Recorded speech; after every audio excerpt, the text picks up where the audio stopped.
The theory behind Tangled Up in You is it's supposed to be a retelling of Disney's Tangled in a modern setting. Having heard that, you might be thinking, when you say Tangled in a modern setting, do you mean they took Tangled's characters' magic, sense of humor, and tone and put it into a modern setting? Or a series of vaguely similar events with off-brand characters in a setting that's dedicated to being so #relatable that it sucks the life out of everything? Unfortunately, the latter is the case. It seems to be a rule that anything that happens in this book has to be something that theoretically could happen in real life. So there's no magic, there's no intelligent animals, there's no over-the-top slapstick. Ren doesn't even have impossibly long hair, it's just longer than average hair. Instead, it has more road trip type stuff.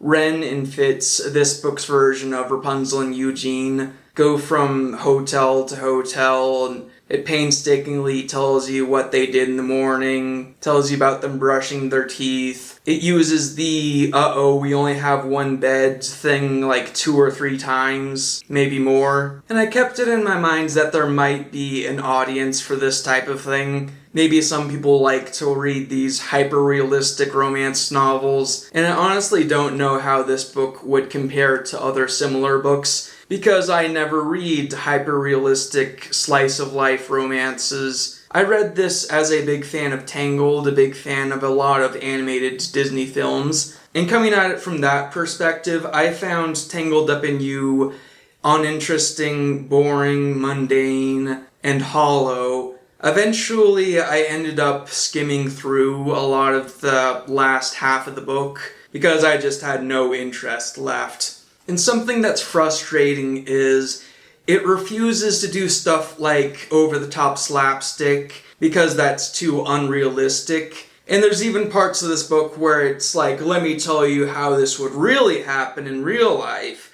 But then there's other parts of the book where the stars align for something miraculous to fall into their laps. And the excuse might be, well, that theoretically could happen, and perhaps something similar to this has happened in real life. And that just makes me think, okay, sure, you can bend probability a little bit to have that happen, but you can't bend the laws of physics for me to have something funny happen. Not that this book doesn't try to be funny. It has, I guess, a lot of jokes. I just don't remember laughing at anything. If you are somehow both a big Tangled fan and the type of person who likes hyper-realistic, not too much going on road trip romance stuff like that, you might like it, I don't know. But for most Tangled fans, I'm assuming you would have a similar experience to mine. If you're like me, you probably would have preferred a book that is set in a modern version of the world from Tangled. Maybe you would have liked to see Rapunzel struggling to keep her magic hair a secret in the modern society where everyone uses their phones to document everything. Maybe you would have liked a car chase that has the same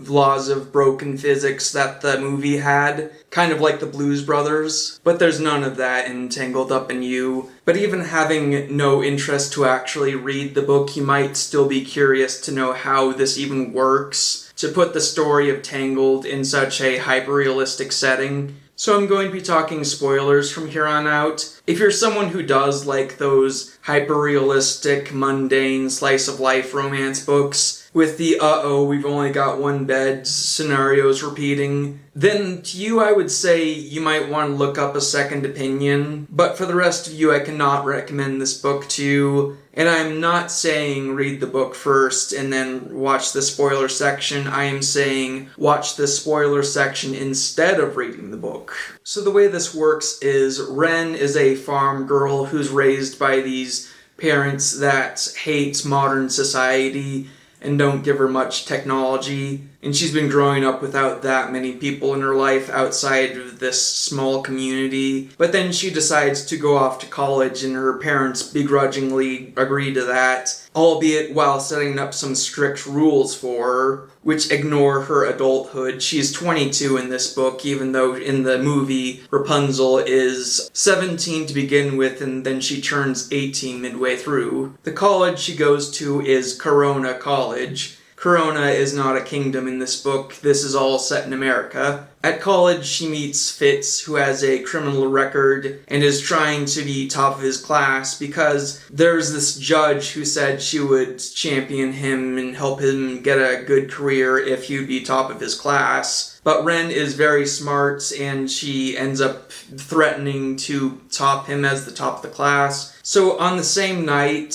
Fitz goes to fudge the numbers on the computer to make him top the class. Meanwhile, Ren is looking at these DNA test results that tell her that she has a different biological father, which she now wants to meet. So she takes a picture of Fitz cheating and blackmails him into taking her to see her biological father, since she doesn't have her own car or phone or anything. Fitz already had his own reasons to go to Philly, so this is just him having to take her along. Fitz very begrudgingly agrees to this, so they go off on the road trip. A big difference between Ren and Fitz and Rapunzel and Eugene that was very easy to notice is that Ren is sort of constantly nice, even though Fitz can be a jerk sometimes, and she just sort of keeps that up until he changes, which is not how things were with Rapunzel and Eugene. In the movie, Rapunzel and Eugene initially didn't like each other, but Rapunzel was not rewarding Eugene being a jerk, and she only softens up on him when he softens up on her. You never really feel like Rapunzel is a punching bag, or like she's interested in him for no reason. There are redeeming qualities that Fitz has, but she's sweet on him before he shows her any of those redeeming qualities. In the movie, Eugene starts out as a scoundrel, and while he's a scoundrel, he gets his comeuppance through slapstick, which is very cathartic for the audience. It's only after he starts being nice that we don't want to see him get hurt. So they stay a night at a hotel or two, and then this version of the Snuggly Duckling is like a biker bar place, and she doesn't touch their hearts with a song. What happens is somebody steals their wallets, and then Ren tells everybody there this story of her stealing paint cans as a kid and working to make up for it. Then she tells people to pass this bag around, and whoever stole the wallets can put it back in.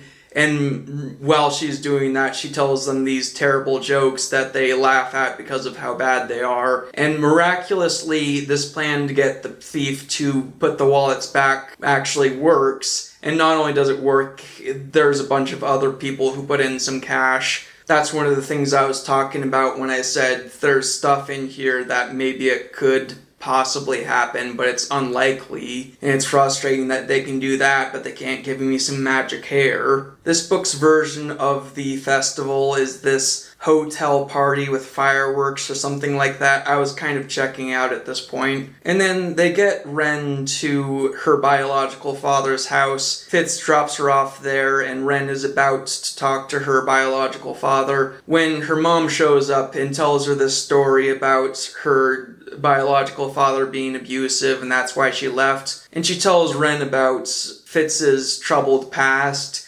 Earlier, Fitz was about to tell Ren about his criminal history, but she told him something like, it can wait for later, or you can talk about it when you're comfortable, something like that. So it's super weird that she's willing to part ways with Fitz because of this information that Fitz would have told her, instead of her thinking that she'd been betrayed like in the movie. So she goes back home with her mom, and Fitz talks to the biological father, and he explains that when Ren was 3 years old, she was kidnapped, and he hasn't seen her since then. So they start trying to figure out how to find the farm where Ren lives. And meanwhile, Ren is slowly figuring out that her fake parents lied to her. And it's so dumb how they find her. The biological dad says he just realized that there were 2 people who didn't show up to help the search when Ren went missing. And I'm thinking, you just thought of that just now. You've been searching for all this time and you had that information in your head this whole time, but you didn't connect the dots until just now.